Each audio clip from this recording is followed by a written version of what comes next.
Halo teman-teman, kenalin, namaku Edo Yanuari Silibatora. Di sini aku akan membahas materi tentang morfofonemis mata kuliah pengantar morfologi bahasa Indonesia. Tentunya saya di sini tidak akan sendiri, saya akan ditemani oleh dua rekan saya. Oke, sebelum masuk ke materi, saya akan memperkenalkan anggota kelompok 1. Yang pertama ada Fatmawati, yang kedua ada Edo Yanuari Silibatora, saya sendiri. Yang ketiga ada Safira Sabrina, yang keempat ada Nuria Rahmania, yang kelima ada Nabila Dwi Maulana, yang keenam ada Zafira Dwi Farasuta, dan yang terakhir ada Maulidia Dinda Sanuba. Oke, langsung saja kita masuk ke materi. Ada pokok bahasan, menguraikan serta menjelaskan macam-macam proses morfofonemis. Oke, apa sih proses morfofonemis? Macam-macam proses morfofonemis antara lain yang pertama, proses perubahan fonem, yang kedua proses penambahan fonem, yang ketiga proses hilangnya fonem, dan yang keempat morfofonemis prefiks meng, ber, dan ter. Oke, proses perubahan fonem. Proses perubahan fonem adalah berubahnya suatu fonem pada morfem akibat pertemuannya dengan morfem lain. Misalnya, terjadi karena adanya pertemuan morfem meng dan peng dengan bentuk dasarnya fonem eng pada kedua morfem berubah menjadi m dan n, hingga morfem meng berubah menjadi mem, men, dan mem, dan morfem peng berubah menjadi pem, pen, dan peng, seperti yang dapat terlihat di layar. Perubahan-perubahan itu tergantung pada kondisi bentuk dasar yang mengikutinya. Oke, selanjutnya fonem eng pada morfem men dan pen berubah menjadi m apabila bentuk dasar yang mengikutinya berawal dari fonem b, bf, misalnya meng plus paksa menjadi memaksa. Fonem n pada meng dan peng berubah menjadi fonem n apabila bentuk dasar yang mengikutinya berawal dengan fonem t, d, s. Fonem s di sini hanya khusus bagi beberapa bentuk dasar yang berasal dari bahasa asing yang masih mempertahankan keasingannya, misalnya men plus tulis menjadi menulis. Fonem eng pada morfem men dan pen akan berubah menjadi n apabila bentuk dasar yang mengikutinya berawal dengan fonem s, c, dan c, misalnya men plus sapu menjadi menyapu. Selanjutnya, fonem eng pada meng dan peng akan berubah menjadi eng apabila bentuk dasar yang mengikutinya berawal dengan fonem k, g, kh, dan h, dan vokal, misalnya meng plus kurangi menjadi mengurangi. Fonem e pada morfem ber dan per akan berubah menjadi fonem l jika bertemu dengan morfem-morfem seperti ajar, misalnya ber plus ajar jadi belajar.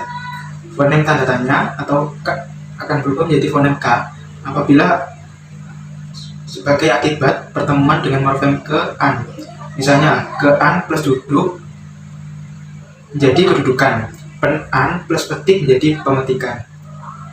Seperti itu. Oke, materi selanjutnya akan dilanjutkan oleh rekan saya. Terima kasih. Yang kedua adalah proses penambahan fonem. Proses penambahan fonem adalah penambahan fonem pada suatu morfem sebagai akibat pertemuan suatu morfem dengan morfem yang lain. Proses penambahan fonem antara lain terjadi karena adanya pertemuan morfem men dengan bentuk dasar yang terdiri atas dua suku kata. Fonem tambahannya adalah g, sehingga men berubah menjadi menge, misalnya men ditambah bom menjadi mengebom. Akibat pertemuan morfem an ke an, pen an dengan bentuk dasarnya terjadi penambahan fonem yang bentuknya seperti tanda tanya. Apabila bentuk dasar itu berakhir dengan vokal a, penambahan w apabila bentuk dasar itu berakhir dengan u, o, aw, dan terjadi penambahan y apabila bentuk dasar itu berakhir dengan i, misalnya an ditambah hari menjadi harian. Yang ketiga yaitu proses hilangnya fonem. Proses hilangnya fonem adalah hilangnya sebuah fonem akibat pertemuan sebuah morfem dengan morfem lain. Hilangnya fonem n pada men dan pen terjadi sebagai akibat pertemuan morfem men dan pen dengan bentuk dasar yang berawal dengan fonem l, r, y, w, dan nasal. Misalnya per ditambah ragakan menjadi peragakan. Morfem r pada morfem ber, per, dan ter hilang sebagai akibat pertemuan morfem-morfem itu dengan bentuk dasar yang berawal dengan fonem r dengan bentuk dasar yang suku pertamanya berakhir dengan r, misalnya ber ditambah rapat menjadi berapat. Yang keempat yaitu morfofonemis prefiks meng, ber, per, dan ter. Prefiks meng, ber, dan ter mengalami perubahan bentuk sesuai dengan fonem awal dasar kata yang dilekatinya. Proses berubahnya suatu fonem menjadi fonem lain sesuai dengan fonem awal atau fonem yang mendahuluinya dinamakan proses morfofonemis. Yang pertama yaitu morfofonemik prefiks meng. Ada 8 kaidah morfofonemik untuk prefiks meng. Kaidah morfofonemik 1-5 tidak berlaku untuk dasar yang bersuku 1 yang dicakup pada kaidah ke-6. Kaidah 7 berlaku untuk sejumlah dasar asing dan kaidah 8 memberikan pola reduplikasi yang berprefiks. Kaidah yang pertama yaitu jika ditambahkan pada dasar yang dimulai dengan fonem a, i, u, e, o, e, k, g, h, dan x, bentuk meng akan tetap menjadi meng. Misalnya, meng ditambah ambil menjadi mengambil. Dan yang kedua, jika ditambahkan pada dasar yang dimulai dengan fonem l, m, n, n, r, y, dan w, bentuk meng berubah menjadi me. Misalnya, meng ditambah lati sama menjadi melati. Yang ketiga, jika ditambahkan pada dasar yang dimulai dengan fonem t dan d, bentuk meng berubah menjadi men. Misalnya, meng ditambahkan datangkan menjadi mendatangkan.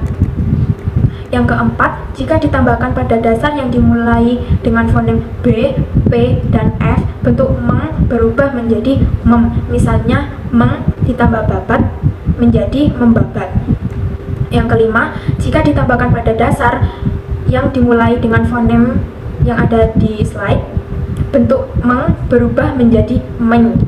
Di dalam ejaan yang dibakukan, bentuk men yang bergabung dengan huruf dan pada awal dasar yang disederhanakan menjadi emen. Misalnya, meng ditambah satukan menjadi menyatukan. Yang keenam, jika ditambahkan pada dasar yang bersuku 1, bentuk meng berubah menjadi menge. Selain itu, ada bentuk yang tidak baku, yaitu yang mengikuti pola 1-5 di atas tanpa ada peluluhan.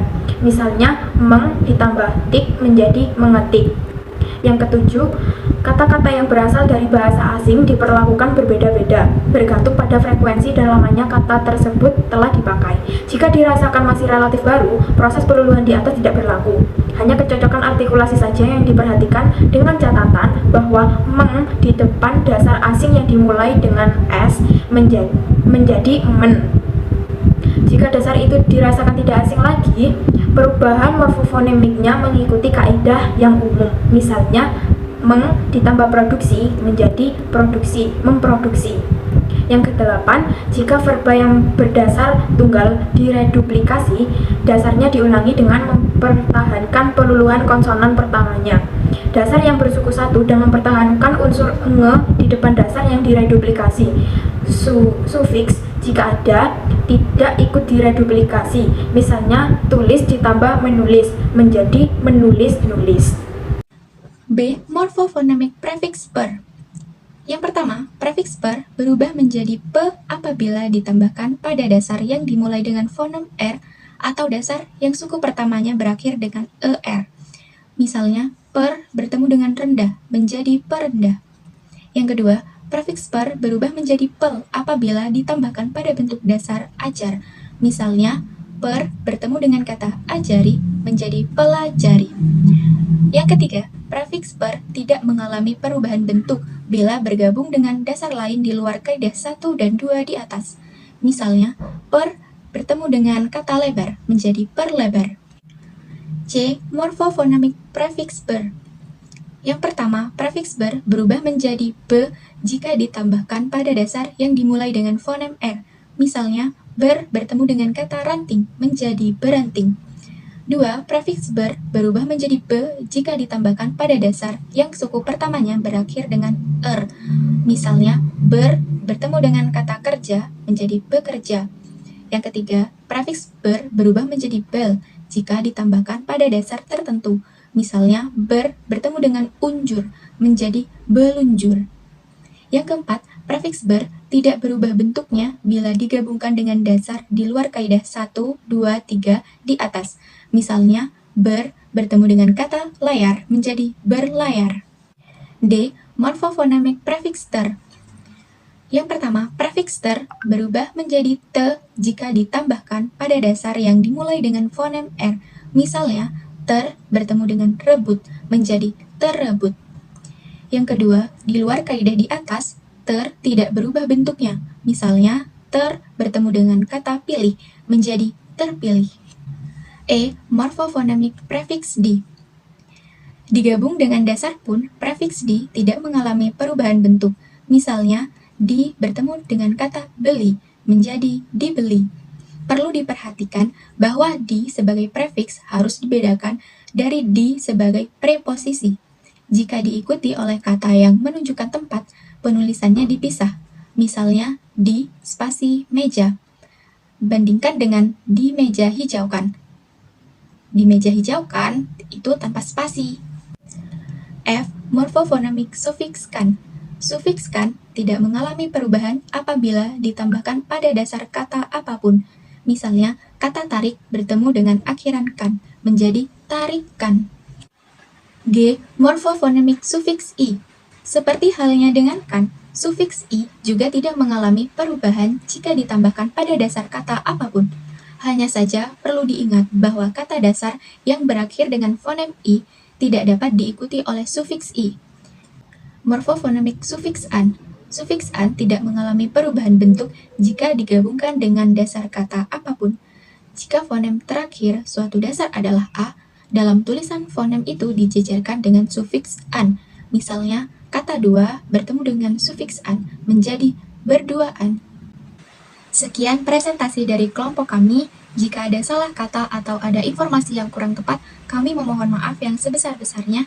Terima kasih telah menyimak presentasi dari kelompok kami. Semoga sehat selalu. Wassalamualaikum warahmatullahi wabarakatuh.